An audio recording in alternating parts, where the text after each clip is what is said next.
আমার বয়স এখন ৩২ বছর। এখন আমি সেই বয়সে দাঁড়িয়েছিলাম যেখানে মেয়েদের সম্বন্ধ আসা বন্ধ হয়ে যায় এবং চুলে হালকা পাক ধরে এবং লোকেরা এরকম মহিলাকে মূল্যহীন ভাবতে শুরু করে। আমিও সেই বয়সেই ছিলাম। এখন আমি ভাবছিলাম কোনো সম্বন্ধ মেনে নেব কিনা, কিন্তু একদিন সীমা পেরিয়ে গেল। মা আমার কাছে এসে বললেন, মনা, তোমার জন্য একটা ছেলের সম্বন্ধ এসেছে। সে তোমার থেকে মাত্র ১ বছরের বড়, কিন্তু এর আগে তার ৩বার ডিভোর্স হয়েছে। তার ৩জন স্ত্রী তাকে ছেড়ে চলে গেছে।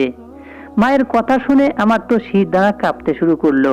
আমি ভাবতেও পারিনি যে আমার মা আমার জন্য এমন একটি সম্বন্ধ নিয়ে আসবে যে ৩বার বিয়ে করেছে, এমনকি একটি স্ত্রীও তার সাথে থাকেনি। যার ৩বার ডিভোর্স হয়েছে, সে কিভাবে একটি মেয়েকে সুখী রাখতে পারবে? তার ডিভোর্স দেওয়ার অভ্যাস হয়ে গেছে নিশ্চয়। কিন্তু পরের মুহূর্তে আমার মা একটা অদ্ভুত কথা বললেন। তুমি জিজ্ঞাসা করবে না ডিভোর্সের পিছনে কি কারণ ছিল? আমি কিছু বলিনি, শুধু আমার মায়ের দিকে তাকালাম। আমার মা নিজেই আমাকে বলতে শুরু করলেন যে তার পরিবারের একটি ছেলেই, মা নেই, বোন নেই, কেবল একজন বৃদ্ধ বাবা, এবং তার বয়সও ৬০ বছর। সে বেচারা লোকটি সবসময় তার ছেলের জন্য কেবল ভালো চিন্তাই করেছে। কিন্তু যখনই কোনো মেয়ে ওই বাড়িতে আসে এবং ডিভোর্স নিয়ে চলে যায়, তখন বৃদ্ধের জন্য আমাদের করুণা হয়। সেই বেচারা বৃদ্ধের আর কত জীবনই বা বাকি আছে? তার ছেলেই বা কি করবে?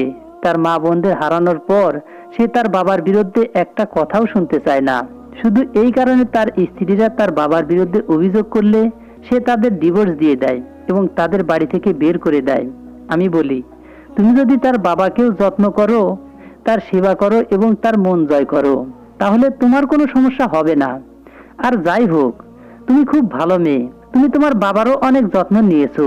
আমার মনে হয় তুমি যদি সেই মানুষটিকে তোমার বাবার মতো মনে করে তাকে ভালোভাবে সেবা করো, তাহলে তুমি ভালো দাম্পত্য জীবন কাটাতে পারবে। না হলে মোনা, এখন তো তোমার কোনো সম্বন্ধ আসে না। আমি মায়ের কথায় চমকে উঠলাম, সেই সাথে কিছুটা হতাশও হয়ে গেলাম। এতবার ডিভোর্সের কারণ কি করে কারো বাবা হতে পারে? এই অভিযোগ আমার শাশুড়ির উপরে থাকলে একবার হলেও মেনে নিতাম, কিন্তু আমার শ্বশুরের ব্যাপারটা হজম করতে পারছিলাম না। তখন ভাবলাম, হয়তো আজকাল মেয়েদের স্ট্যামিনা কম, তাই ওই বেচারা বুড়ো আঙ্কেলকে দেখলে বিরক্ত হয়ে যায়। ওই বৃদ্ধ ছাড়া বাড়িতে আর কেউ তো ছিল না। হতে পারে যে একটি ছোট ব্যাপারকে বড় গোলমালে ব্যাপারে পরিণত করা হতো এবং ব্যাপারটা ডিভোর্সের পর্যায়ে পৌঁছে যেত। কিন্তু ব্যাপারটা যতটা ছোট ভেবেছিলাম, ব্যাপারটা মোটেও এতটা ছোট ছিল না। আমি কি করে জানবো যে আমি আগুনের নদীতে ঝাঁপ দিতে যাচ্ছি, আর যেটা থেকে আমায় নিজেকে বাঁচাতে হবে আর আমার পরিবারকেও? এখন পর্যন্ত আমার বিয়ে না হওয়ার পেছনে দুটি কারণ ছিল। একটি হলো আমরা গরিব, মোটা যৌতুক দিয়ে ছেলেদের মুখ বন্ধ করতে পারিনি। দ্বিতীয়ত, আমি সাধারণ দেখতে মেয়ে, শিক্ষিত ছিলাম কিন্তু খুব সুন্দরী নয়। আমার গায়ের রং শ্যামলা ছিল, কিন্তু আমার চোখ ছিল টানা টানা, বড় বড় চোখ, উঁচু লম্বা নাক, লম্বা কালো চুল, যা আমার ব্যক্তিত্বকে বাড়িয়ে দিয়েছিল। কিন্তু আমার সম্বন্ধগুলো এই কারণ দেখিয়ে কেটে দিতেন যে মেয়ে ফর্সা হওয়া উচিত। ঠিক আছে, আমি আমার মায়ের কাছে আমার ভাবি স্বামীর সাথে দেখা করার ইচ্ছা প্রকাশ করলাম। মাকে বলেছিলাম ছেলেটার সাথে একবার দেখা করব। সেই ছেলের সাথে দেখা করার পর আমি একবার তার ব্যক্তিত্ব যাচাই করতে চেয়েছিলাম, সে ভালো মানুষ কিনা, তার সাথে জীবন কাটাতে পারবো কিনা। আমার কথা শুনে মা বললেন, না মোনা, এটা তার বাবা অনুমতি দেবে না। তার বাবা তার ছেলের ব্যাপারে খুবই সংবেদনশীল। যদি ছেলেটির সাথে দেখা করতে হয়, তাহলে কালকে ছেলে এবং ছেলের বাবা দুজনেই আসছেন। তুমি যদি কোনো বিষয়ে কথা বলতে চাও, তাহলে সেই সময়ই বলবে, কিন্তু আমি তোমাকে এই অনুমতি দেব না মোটেও যে তুমি একা ছেলের সাথে দেখা করো। আর আমি কিভাবে ছেলের বাবাকে নিজের মুখে বলবো যে আমার মেয়ে তোমার ছেলের সাথে একা দেখা করতে চায়? এগুলো ছেলেদের মানায়, কিন্তু মেয়েদের নয়। মায়ের কথা শুনে আমি রেগে গেলাম। বললাম, মা, আগে ছেলে মেয়েদের মধ্যে ভেদ ছিল, এখন ছেলে মেয়েদের সমান অধিকার। পছন্দের জীবন সঙ্গী বেছে নেওয়ার অধিকার দুজনেরই আছে। পরের দিন সন্ধ্যা 5টায় তারা আমাদের বাড়িতে আসে। আমি ছেলেটির বাবাকে দেখে হতবাক হয়ে গিয়েছিলাম। যাকে আমার মা 60 বছরের বুড়ো বলেছিল, সে তো দেখতে 45 থেকে 50 বছরের সুদর্শন পুরুষের মতো ছিল। মনে হচ্ছিল বাবা ছেলে নয়, ছোট আর বড় ভাই দুইজন। সেই বৃদ্ধ, যাকে আমার মোটেও বৃদ্ধ মনে হয়নি, খুব তীক্ষ্ণ দৃষ্টিতে আমার পুরো বাড়ির খোঁজ খবর নিতে ব্যস্ত ছিল। তার ছেলে কম, বরং সে তার চোখ ঘুরিয়ে ঘুরিয়ে এদিক ওদিক তাকাচ্ছিল, যেন সম্বন্ধটা তার সাথে হচ্ছে। এখন আমিও আপত্তি করতে পারছিলাম না, নইলে আমার মা বলবে তুমি সারাক্ষণ খেপে যাও। যাওয়ার সময় আমার শ্বশুর আমার কোলে 10,000 টাকা রাখলেন। আমার শ্বশুরের এই কাজটি আমার কাছে অদ্ভুত লেগেছে। আমার ভাবি শ্বশুর আমার মাথায় হাত রেখে বললেন, আজ থেকে তুমি আমার মেয়ে হলে, আমি এসে তোমাকে নিয়ে যাব। আমার ছেলের একটা বউ দরকার। আমিও বাড়িতে একা একা বিরক্ত হই। লোকটা খুব নম্রতাভাবে কথা বলছিল, তার কারণে কেউ ডিভোর্স দিতে পারে বলে মনে হচ্ছিল না আমার, তাও আবার এমন একজন ব্যক্তির কারণে যে কিনা খুব স্মার্ট, সুদর্শন এবং খুব ধনী ব্যক্তি ছিলেন। আচ্ছা, আমি মাকে বললাম, ওই বৃদ্ধ যদি আমার সাথে খারাপ ব্যবহার করার চেষ্টা করে, আমি চুপ থাকবো না, এই কথা মাথায় রেখো। মা বললেন, তুমিও এই কথাটা মাথায় রাখো যে তোমাকে তোমার বাবার মতো তোমার শ্বশুরের সম্মান করতে হবে। আজকালকার মেয়েদের মতো বেশি মুখ চালানো যাবে না, যারা প্রতি কথায় রেগে যায়। তুমি যদি কোনো জোরদার কারণ ছাড়াই তোমার শ্বশুরের সাথে ঝগড়া করে বাড়ি ছেড়ে এখানে চলে আসো, তাহলে তোমার জন্য এই ঘরের দরজা চিরতরে বন্ধ। আমি তোমাকে এভাবে মানুষ করিনি। মায়ের এমন বিপজ্জনক উপদেশ শুনে আমার হৃদয় কেঁপে উঠল। মায়ের উপদেশ শুনে আমি চুপ হয়ে গেলাম। কিন্তু পরের দিন আমার এক বন্ধু গুঞ্জন আমাকে এমন কথা বলল, যা শুনে আমার কান থেকে ধোঁয়া বেরোতে শুরু করলো। গুঞ্জন বলতে শুরু করলো, এই লোকগুলোকে আমি চিনি। এই লোকগুলোর সম্পর্কে যে কথাগুলো শোনা যায় সেগুলো ভালো না। শুনেছি এরা প্রতারক টাইপের মানুষ, আর ছেলের বাবা খুবই দুশ্চরিত্র টাইপের। আমি গুঞ্জনকে জিজ্ঞাসা করলাম, কিন্তু তুমি ওই লোকগুলোকে কবে দেখেছো? সে বলল, গতকাল যখন সে তোমার বাড়ি থেকে বেরোচ্ছিল আমি তাদের দেখেছি। আমি তখন তোমার বাড়ির সামনে দিয়ে যাচ্ছিলাম।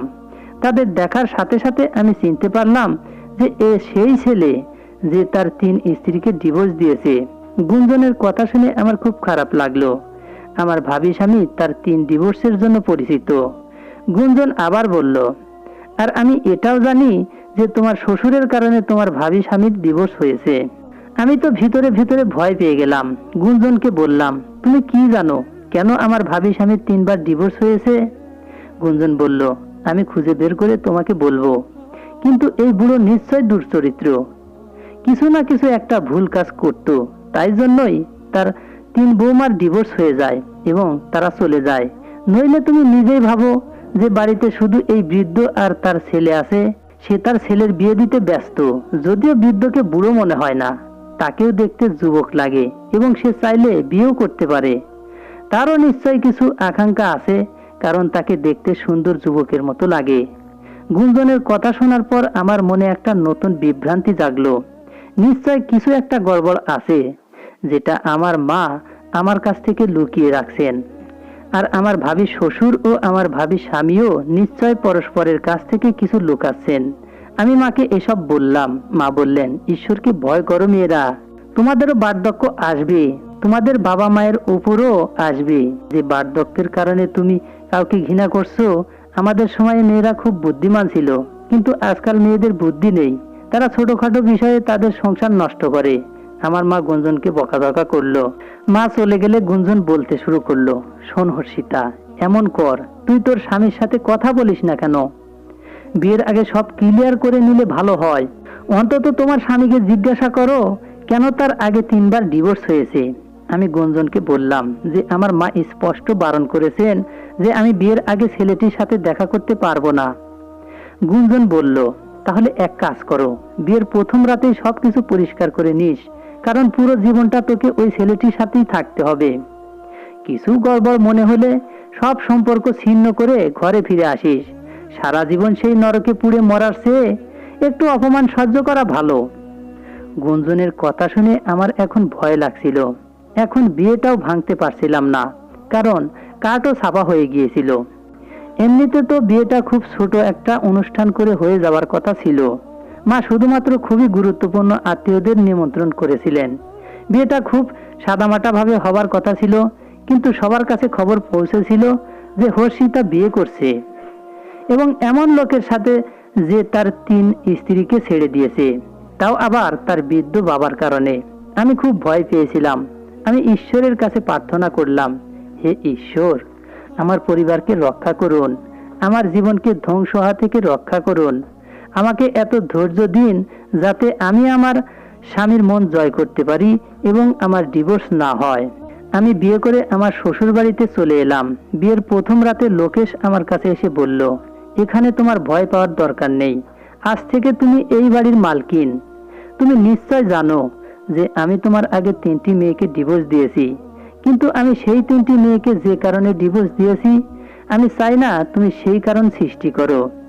আমি আমার স্বামীর কথা শুনে ভয় পেয়ে গিয়ে বললাম, তুমি ওই 3টি মেয়েকে ডিভোর্স দিলে কেন? আমার কথা শুনে লোকেশ দুঃখ করে বলল, কারণ ওই 3 মেয়ে আমার বাবার সাথে। এর বাইরে কিছু বলতে পারলো না লোকেশ। কিছুক্ষণ পর বলল, এই ব্যাপারটা ছেড়ে দাও। আমি আমার স্বামী লোকেশকে বললাম, তবে অন্তত আমাকে বলুন কেন আপনার 3 স্ত্রী আপনাকে ছেড়ে গেল? আমি যদি আগে থেকে সবকিছু জানি তাহলে আমি সাবধান হয়ে যাব এবং আপনার 3 স্ত্রীর করা একই ভুলটি করব না। আমার কথা শুনে লোকেশ বলল, হ্যাঁ তুমি ঠিকই বলেছো, কিন্তু আমি তোমাকেও 3 দিন কিছু বলবো না। আমি 3 দিনের জন্য তোমার আচরণ এবং তোমার কথাবার্তা চালচলন দেখতে চাই। আমি অবাক হয়ে বললাম, হ্যাঁ কি বলছো? আমাকে বিয়ে করে খুশি হওনি তুমি? লোকেশ বলল, দেখো, একটা কথা সবসময় মনে রেখো, সবসময় অভিযোগ করে এমন মহিলাদের আমি পছন্দ করি না। তুমি যদি আমার সাথে বাঁচতে চাও তাহলে খুব সুন্দর করে বাঁচো। আমার প্রতিদিনের কিসকিস একদমই ভালো লাগে না। আর একজন মানুষ অবশ্যই তার প্রেমে একদিন পড়ে যায় যাকে সে বিয়ে করে। আমি ভালোবাসায় বিশ্বাস করি। তুমি আমার স্ত্রী এবং তোমাকে পূর্ণ সম্মান ও ভালোবাসা দেব। তবে শুধু একটা কথা মনে রাখবে, আমার বাবার উপর কোনো ধরনের দোষ লাগাবে না। আমার বাবার দিকে আঙ্গুল তোলার আগে ভালো করে ভেবে নিও যে 3টা মেয়ে আমার জীবন থেকে এখন চলে গেছে। তারা আমার বাবার দিকে আঙ্গুল তুলছিল বলে যায়নি, বরং ওই মেয়েগুলো তোমার চেয়ে সুন্দরী ছিল। লোকেশের কথা শুনে আমি আর কিছু বলতে পারছিলাম না। লোকেশ জি এ কি রকম কথা বলছেন? বিয়ের প্রথম রাতে কে এমন কথা বলে? আমার স্বামী আমার কাছে বসে বলল, ভয় পাওয়ার দরকার নেই। আমি তোমাকে শুধু বোঝাচ্ছি সাবধান হতে। আমার বাবাকে সম্মান করো এবং তার বিরুদ্ধে একটি শব্দ উচ্চারণ করো না। তোমার আগে আমি আমার 3 স্ত্রীর কাছে এই কথাটা এত স্পষ্টভাবে বোঝাতে পারিনি। তবে আমি তোমাকে এটি খুব স্পষ্টভাবে বোঝাচ্ছি যে বাবার বিরুদ্ধে কোনো কথা আমি শুনবো না। আজ পর্যন্ত আমি আমার ঘর সংসার করতে পারিনি, তবে এ নিয়ে আমার কোনো আফসোস নেই। আমি শুধু আমার বাবাকে খুশি রাখতে চাই, আর তুমিও আমার বাবাকে খুশি রাখো। আমার বাবা খুব সহজ সরল। তুমি যদি তার সেবা করো, তাকে ভালোবাসো, তাহলে সে তোমাকে মেয়ের মতোই রাখবে। আর একটা কথা মনে রাখবে, আমার বাবার এত টাকা পয়সা, এত সম্পত্তি, তুমি যদি আমার বাবাকে খুশি রাখো তাহলে আমার বাবা তোমাকে খুশি রাখবে। তোমার পুরো পরিবারকে খুশি রাখবে। তোমার পুরো পরিবারের দারিদ্র্য দূর হবে। যদি তোমার 7 প্রজন্ম এভাবে বসে খায়, টাকা ফুরিয়ে যাবে না। বাবার এত টাকা, বাবাকে খুশি রাখো। লোকেশের কথাগুলো এখন একটু একটু করে আমার মাথায় ঢুকতে শুরু করেছে। যদি আমি আমার শ্বশুরকে খুশি রেখে তার সেবা করতে পারি, তাহলে আমার ছোট বোন এবং ভাইদের জীবনও সুন্দর হয়ে উঠবে। আমার বাবা মা, যারা এখন পর্যন্ত ছোট ছোট সুখের জন্য আকুল হয়ে উঠতেন, তাদের জীবনও সুখে থাকবে। এটা খুব কঠিন কিছু ছিল না। শুধু একটি জিনিস করতে হবে, আমার শ্বশুরকে আমার বাবার মতো মর্যাদা দিতে হবে। আমি লোকেশকে আশ্বস্ত করেছিলাম যে তোমার বাবা আমার হয়ে অভিযোগ করার সুযোগ পাবে না। আমার কথা শুনে লোকেশ খুশি হয়ে গেল। আমার আঙ্গুলে একটা হীরার আংটি পরিয়ে দিল। এত দামি হীরার আংটি দেখে আমি হতবাক হয়ে গেলাম। লোকেশ বলল, হর্ষিতা, তুমি কি জানো কে আমাকে এই আংটি দিয়েছে? আমি মাথা নাড়লাম, না। তারপর লোকেশ বলল, আমার বাবা এটা আমাকে দিয়েছেন প্রথম রাতে কনেকে পরানোর জন্য। এর আগেও আমার বাবা আমাকে 3 বার আংটি দিয়েছিলেন, কিন্তু ডিভোর্সের পর আমি ওই মেয়েদের কাছ থেকে আংটিটি ফেরত নেইনি। বরং ডিভোর্সের পরেও আমি তাদের এত টাকা দিয়েছি যে তারা চাইলে সারা জীবন আরামে বসে খেতে পারে। আজ পর্যন্ত আমরা কারো প্রতি অন্যায় করিনি। এটা আমাদের ভগবান জানেন, কিন্তু আমাদের সমাজের বিড়ম্বনার কথা হলো আমাদের সমাজ এই ধরনের ক্ষেত্রে নারীকেই সমর্থন করে, কারণ নারীরা নিরপরাধ ও নির্যাতিত। যদিও আমার 3 স্ত্রী মোটেও নির্দোষ ছিল না, তারা আমার বাবার বিরুদ্ধে এমন নোংরা অভিযোগ করেছিল, আমি নিজের কানকে বিশ্বাস করতে পারিনি। আমার স্বামীর কথা শুনে আমি চুপ হয়ে গেলাম। আর যাই হোক, সে তার প্রথম 3 স্ত্রী সম্পর্কে নিন্দে করছিল। আমি খুব একটা কষ্ট অনুভব করছিলাম না, বরং খুশি হচ্ছিলাম যে তাদের কারো প্রতি তার কোনো সহানুভূতি বা ভালোবাসা নেই। আমি মনে মনে দৃঢ় সংকল্প করেছিলাম যে আমি আমার স্বামীর সব কথাই মেনে চলব এবং আমার শ্বশুরের খুব ভালোভাবে সেবা করব। ঠিক তখনই আমার রুমের দরজা খুলে গেল, আর আমার শ্বশুর নক না করে ঘরে ঢুকলেন। আমার শ্বশুরের হাতে একটা ট্রে ছিল, তাতে 2 গ্লাস দুধ রাখা ছিল। আমার শ্বশুরের এই কর্মকাণ্ডে আমার খুব অদ্ভুত লাগছিল। কিন্তু লোকেশ তাড়াতাড়ি উঠে দাঁড়িয়ে বলল, বাবা, তুমি কষ্ট করতে গেলে কেন? আমাকে ডাকলে আমি নিজেই আসতাম। আমার শ্বশুর আমার দিকে তাকিয়ে বললেন, তোমরা দুজনেই ঘুমানোর আগে এই দুধ খাবে। দুধ খেলে সব ক্লান্তি দূর হয়ে যাবে। লোকেশ বলল, ধন্যবাদ বাবা, তুমি আমাদের এত খেয়াল রাখো। ভগবান যেন তোমার ছায়া সবসময় আমাদের উপর রাখেন। এই বলে লোকেশ একটা গ্লাস আমার দিকে বাড়িয়ে আরেকটা গ্লাস নিজে ধরলো। আমার শ্বশুর চলে গেলেন। লোকেশ দরজা বন্ধ করে দিল। তারপর ও জানালা দিয়ে ওর দুধটা নিচে ফেলে দিল। আমি খুব অবাক হলাম। আমি জিজ্ঞেস করলাম, দুধ ফেলে দিলে কেন? তখন লোকেশ বলল, আসলে আমি দুধ খেতে পছন্দ করি না। দুধ খেলে আমার বমি লাগে। কিন্তু বাবা যখন আমাকে দুধ খাওয়ার কথা বলেন, তখন বাবার মন রাখতে আমি দুধ তো নিয়ে নিই, কিন্তু খাই না। জানালার নিচে একটা বাটি রাখা আছে, আমি তাতে দুধটা ঢেলে দিই, আর একটা বিড়াল এসে সেই দুধটা খেয়ে নেয়। টেনশন নিও না, তুমি কোনো চিন্তা না করে এই দুধটা পান করতে পারো, তোমার কিছুই হবে না। লোকেশের কথা শুনে আমি ভয় পেয়ে গেলাম। মনে হলো যেন সে আমার কাছে কিছু লুকাচ্ছে। আমি কয়েকবার জিজ্ঞাসা করেছি, কিন্তু লোকেশ কোনো উত্তর দেয়নি। তারপর আমিও চুপ হয়ে গেলাম। আজ আমাদের বিয়ের প্রথম রাত ছিল, তাই আমি কোনো কারণ ছাড়াই লোকেশের মেজাজ খারাপ করতে চাইনি। সারা রাত লোকেশ আমাকে তার ভালোবাসার আদরে জড়িয়ে রাখলো। আমি এটা ভেবে খুব অবাক হলাম, কেন ওই 3 জন মেয়ে তাদের এমন ভালোবাসার স্বামীকে ফেলে চলে গেল। সকালে যখন চোখ খুললাম, লোকেশ বিছানায় ছিল না। সম্ভবত সে বাথরুমে ছিল, কারণ জল পড়ার শব্দ শোনা যাচ্ছিল। আমি তখন বিছানা থেকে উঠিনি। তখন হঠাৎ আমার শ্বশুর দরজা খুলে ভিতরে চলে এলো। আমার খুব অদ্ভুত লাগলো, কারণ আমি খুব এলোমেলো পোশাকে ছিলাম। আমি তাড়াতাড়ি স্কার্ফটি তুলে আমার কাঁধে রাখলাম। আমার শ্বশুরের এই কাজটি আমার পছন্দ হয়নি, তবুও আমি চুপ করে রইলাম। আমি এক রাতের নতুন বউ ছিলাম, তাই কিছুই বলিনি। আর দ্বিতীয়ত, তিনি আমার স্বামীর বাবা, এবং তিনি স্পষ্টই বলেছিলেন যে আমার বাবাকে কোনো অভিযোগ করার সুযোগ দেবে না। তাই আমি চুপ করে রইলাম। আমার শ্বশুর এগিয়ে এসে আমার মাথায় একটা লাল রঙের ওড়না পরিয়ে দিল। ওড়নাটা আমার মাথায় রেখে বলল, বৌমা, এটা খুব শুভ ওড়না।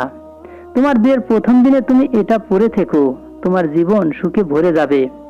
তুমি তোমার জীবনে কোনো দুঃখ থাকবে না।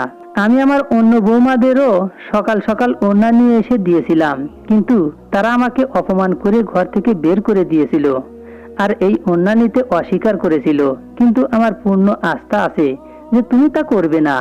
তোমাকে আমার খুব সদাচারী এবং সংস্কৃতিমনা মেয়ে বলে মনে হয়। আমি নিশ্চিত যে তুমি আমার ছেলেকে সত্যিকারের সুখ দেবে। এই বলে আমার শ্বশুর আমার কপালে চুমো দিলেন। আমি হতবাক হয়ে গেলাম। যাই হোক, যখনই একজন বাবা তার মেয়েকে ভালোবাসেন, তিনি তার কপালে চুমো দিয়ে তাকে আশীর্বাদ করেন।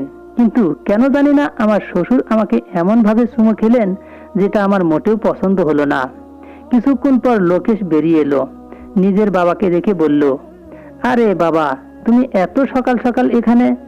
আমার শ্বশুর তাকে বলল যে আমি তোমার স্ত্রীকে এই লাল ওড়না দিতে এসেছি। এই বলে আমার শ্বশুর চলে গেলেন। লোকেশ বলল, বাবার কথা মেনে সারা দিন এই ওড়নাটা পরে থেকো।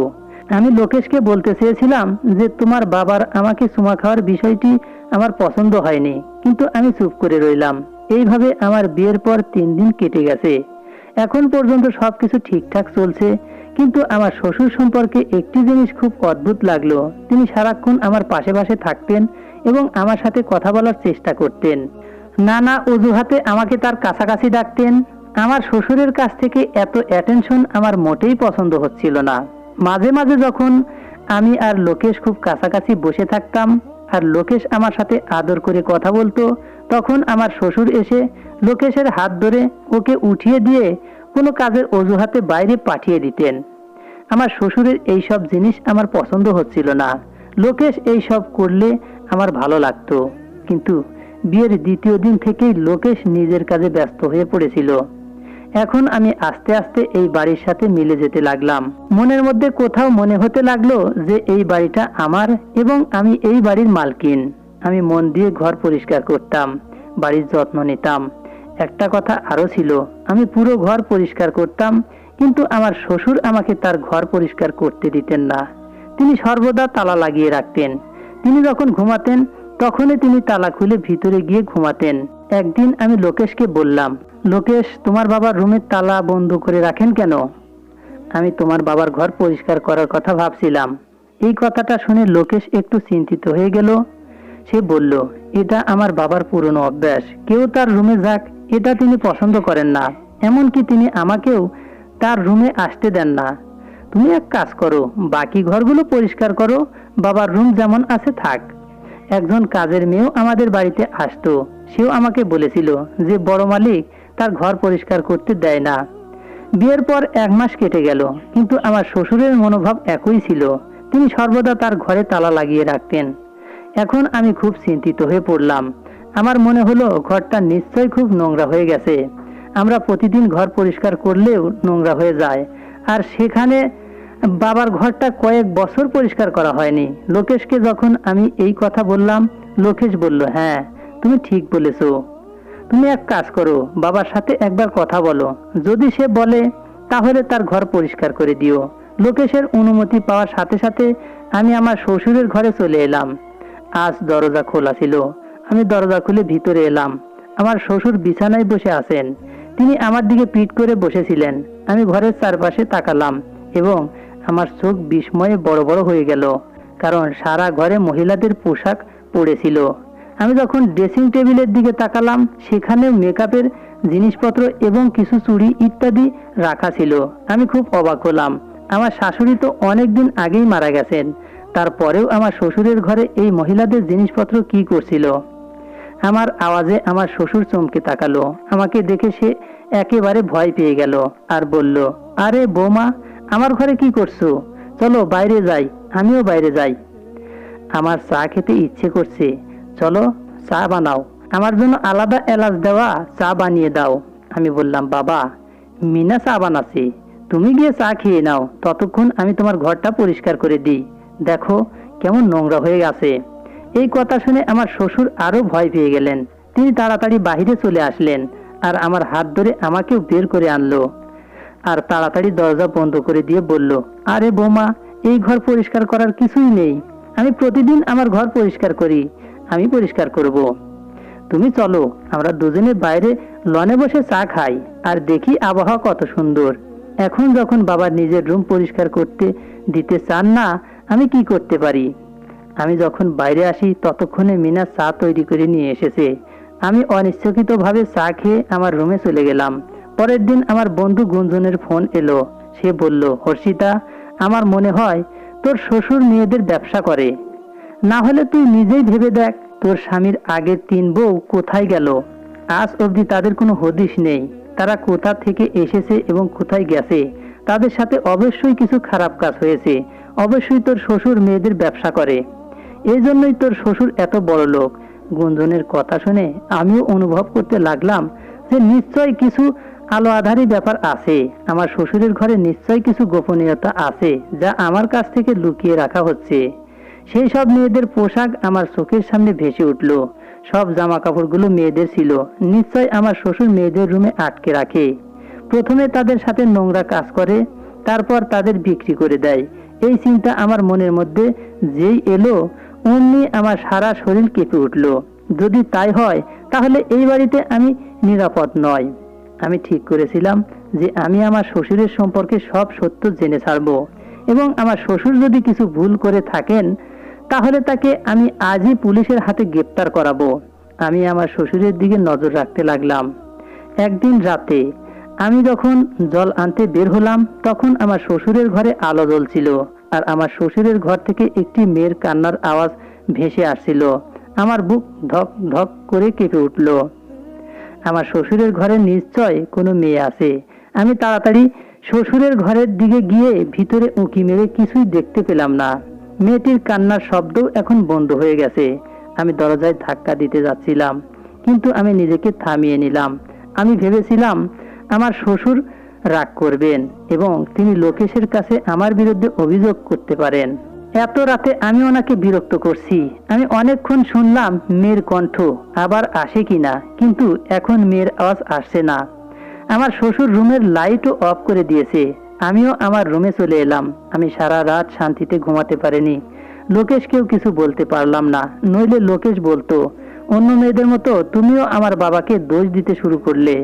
একবার আমি রান্নাঘরে রান্না করছিলাম, তারপর গরম তেল আমার হাতে পড়লো আর আমার হাত পুড়ে গেল, আর আমি চিৎকার করে উঠলাম। আমার চিৎকার শুনে আমার শ্বশুর দৌড়ে রান্নাঘরে এলেন।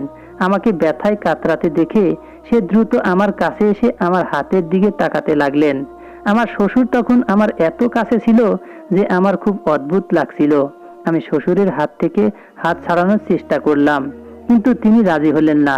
সে আমাকে রান্নাঘর থেকে বের করে এনে ড্রয়িং রুমে বসিয়ে দিল। সে দ্রুত বরফ নিয়ে এলো এবং সেখানে সোফায় আমার খুব কাছে বসলো এবং আমার হাতে বরফ লাগাতে লাগলো। আমি দম বন্ধ অনুভব করতে লাগলাম। শ্বশুর আর পুত্রবধূর মধ্যে একটা মর্যাদা থাকতে হবে, একটা দূরত্ব সবসময় বজায় রাখতে হবে। সেই দূরত্ব আমার শ্বশুর মুছে দিয়েছেন। তিনি আমার খুব কাছে ছিলেন। আমি তাড়াতাড়ি আমার হাত ছাড়িয়ে নিলাম এবং আমার রুমে চলে এলাম। আমার শ্বশুর আমাকে পিছন থেকে ডাকতে থাকলেন। আমার শ্বশুরের এই সমস্ত কাজ আমার কাছে খুব ভুল মনে হচ্ছিল, কিন্তু লোকেশকে কিভাবে বলবো? দিনগুলি এভাবেই কেটে যাচ্ছিল, কিন্তু আমি শ্বশুরের দিকে নজর রাখছিলাম, যাতে আমি এমন কিছু জানতে পারি যেটা আমি লোকেশকে দেখিয়ে তার বাবাকে দোষী প্রমাণ করতে পারি। কিন্তু এখন পর্যন্ত এমন কোনো প্রমাণ পাইনি। একদিন লোকেশের বাড়ি ফিরতে দেরি হয়ে গেল। সাধারণত লোকেশ রাত 9টা নাগাদ বাড়ি ফিরত, কিন্তু আজ প্রায় 11টা বেজে গেছে এবং লোকেশ এখনো আসেনি। যদিও লোকেশের কাছে আর একটা চাবি ছিল, সে নিজেই গেট খুলে ঘরের ভিতরে আসতে পারত, কিন্তু আমি তখনও লোকেশের জন্য অপেক্ষা করছিলাম। আর লোকেশের জন্য অপেক্ষা করতে করতে আমি বাইরে ড্রয়িং রুমেই হাঁটছিলাম। তখন আমার শ্বশুর তার রুমে চলে গেছেন। আমার শ্বশুরের রুমে আলো জ্বলছিল এবং তখনই আমি চমকে উঠলাম। আমি আবার আমার শ্বশুরের ঘর থেকে একটা মেয়ের কান্নার আওয়াজ শুনতে পেলাম। প্রথমে কান্নার শব্দ হালকা ছিল, কিছুক্ষণ পর একটা বিকট চিৎকার শোনা গেল। আমার তো হৃৎপিণ্ড স্তম্ভিত হতে ভুলে গেল। আমার শ্বশুরের ঘরে কোনো মেয়ে আছে এবং সে সাহায্যের জন্য চিৎকার করছিল। আমি এখন আর নিজেকে ধরে রাখতে পারলাম না। জোরে জোরে শ্বশুরের দরজায় ধাক্কা দিতে লাগলাম, কিন্তু আমার শ্বশুর দরজা খুললেন না। হ্যাঁ, মেয়েটির কান্নার আওয়াজ তখনও আসছিল। তখন আমার শ্বশুর দরজা খুললেন না। তখন আমি জানালায় জোরে জোরে ধাক্কা দিলাম আর জানালা খুলে গেল। একটা মেয়ে আমার সামনে বসে হাঁটুতে মুখ লুকিয়ে ফুপিয়ে ফুপিয়ে কাঁদছিল। আমি তাড়াতাড়ি জানালা দিয়ে লাফ দিয়ে ভিতরে চলে গেলাম। কিছুক্ষণের মধ্যে লোকেশও ভিতরে চলে এলো। জানালা দিয়ে আমাকে আমার শ্বশুরের ঘরে যেতে দেখে সেও আমার শ্বশুরের রুমের দিকে চলে আসে। ততক্ষণে আমি ভিতরে গিয়ে রুমের দরজাটা খুলে দেই।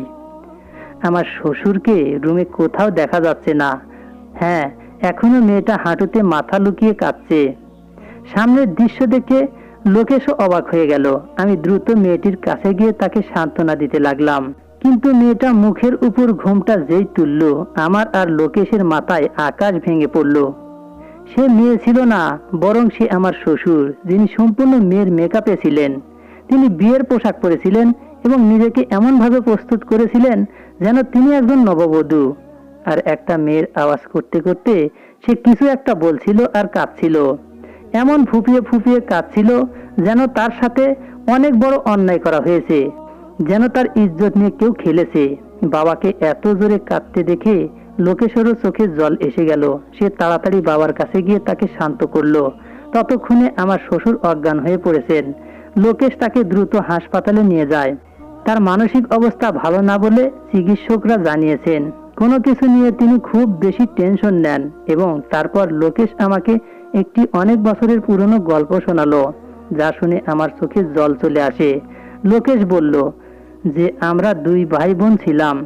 আমার বোন আমার থেকে 2 বছরের বড় ছিল। আমার মা আমাদের ছোটবেলায় 2 বোন এবং ভাইকে রেখে মারা গেছেন। আমার বাবা আমাদের মা এবং বাবা উভয়ের ভালোবাসা দিয়েছেন আমাদের জন্য।